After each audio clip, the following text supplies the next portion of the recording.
SIR নিয়ে এবার সুর চড়ালেন মন্ত্রী সাবিনা ইয়াসমিন। একটা নাম বাদ গেলে মোথাবাড়ি লন্ডভন্ড করে দেব।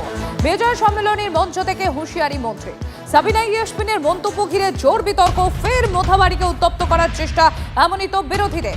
সাবিনা ইয়াসমিনকে নিশানা করে স্যান্ডেলে পোস্ট অমিত মালভিয়া। এটা স্পষ্ট যে এরা শুধু বাংলাদেশে অনুপ্রবেশকারী রোহিঙ্গাদের ভোটেই নির্বাচনে যেতে, ভোট ব্যাংকের জন্য ভারতের গণতন্ত্রকে বিপন্ন করতেও তারা প্রস্তুত। আক্রমণে বিজেপির আইটি সেলের প্রধান।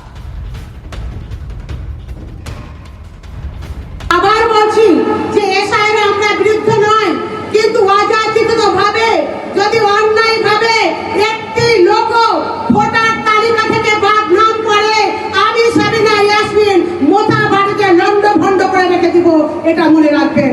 কারণ যারা আজকে বিগত দিনে এতদিন ধরে বসবাস করছে বিভিন্ন কারণের জন্য, তারা হয়তো 2002 সালের কেউ ভোটার লিস্টের নাম তুলতে পারছে না বা তারা ভাঙনে চলে গেছে, তাদের যদি কারণ দেখিয়ে বাদ দেওয়া হয় তাহলে কিন্তু আমরা ছেড়ে কথা বলবো না।